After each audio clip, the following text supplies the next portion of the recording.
So we're all using AI now, right? But what happens when it just goes wrong? You might think fixing an AI is just a more complicated version of fixing a normal computer program. But what we're going to talk about today is why it isn't just harder. It's a completely different kind of science. Oh, you have definitely been there. You ask for a simple chicken recipe, and the AI gives you this weird, rhyming poem about squirrels. You ask for a basic fact, and it just confidently makes something up.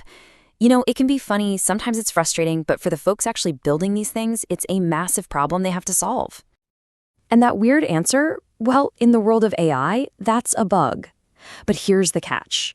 You can't just pop open the hood, find the one line of broken code, and patch it up. The entire rulebook for how you fix things, yeah, that's been thrown right out the window. So, here's how we're going to break this all down. First, we'll talk about what an AI bug even is. Then, we'll contrast old school coding with this new world of, well, chaos. We're going to peek inside the black box to see the real challenges, check out the new tools being built to fix them, and finally, we'll ask the biggest question of all. How can we ever really trust these machines? All right, first up, when AIs go wrong. Because look, before we can even talk about fixing a bug, we've got to agree on what a bug is in the first place when it comes to AI. This quote just nails it, doesn't it? It's not about being an engineer anymore, it's about being an investigator.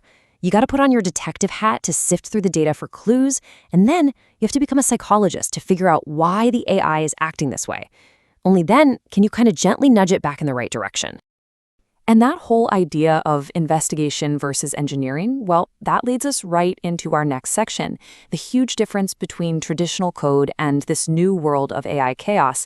Let's really dig into how deep that difference goes. Think of it like this.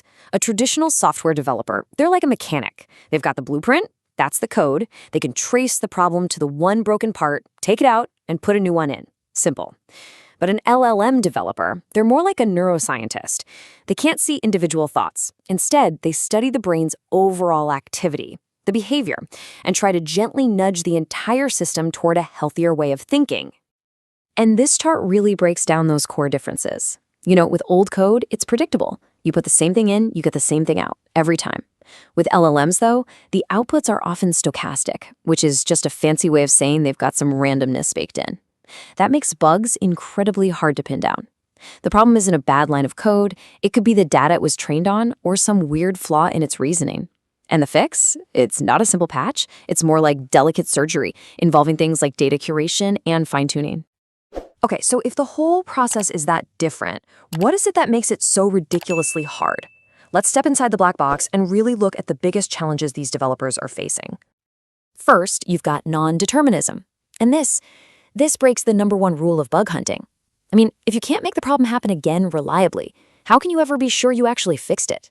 It's like trying to fix a strange noise in your car that only seems to happen on Tuesdays when it's raining. It's almost impossible.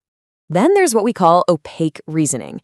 We can see the question we ask it, and we can see the answer it gives, but the trillions of calculations that happen in between, it is a complete and total mystery. We can't just read the AI's mind to see where the logic went off the rails. It really, truly is a black box. And on top of that, you have the just massive scale of it all. An error might not come from one single broken piece. It could be from a tiny, subtle interaction between billions of different connections, all triggered by some random piece of text it learned months ago. Trying to trace that one error back to its source is like trying to find this single grain of sand on a beach that started a tidal wave. And finally, maybe the trickiest part of all, how do you even know when you're done? When a bug is fixed?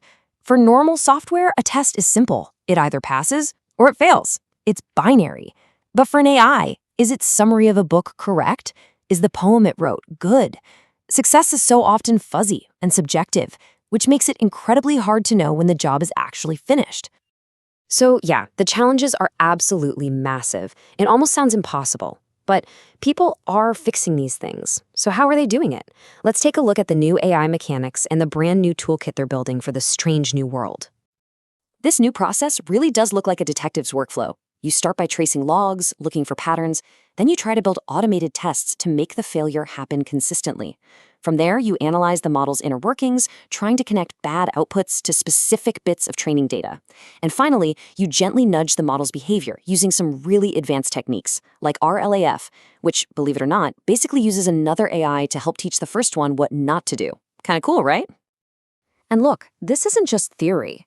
A whole new industry of tools is popping up to deal with this.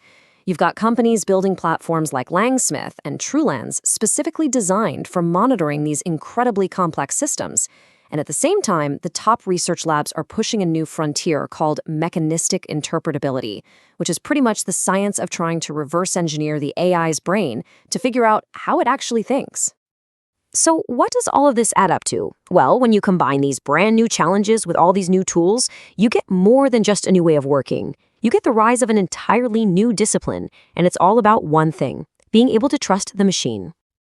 And that discipline, it actually has a name: LLOps. It stands for Large Language Model Operations.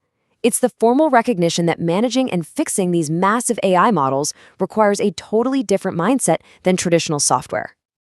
And that right there is really the key takeaway from all of this. Building reliable AI isn't just about writing clever code anymore. It's about meticulously tracking your data, constantly evaluating how the model's behaving in the real world, and building systems that actually let you peek inside that black box. Which, of course, leaves us with the really big question. If an AI can't be fixed in the way we've always understood that word, with a perfect, predictable, permanent solution, then how do we build the systems, the processes, and frankly, the confidence to truly, actually learn to trust it?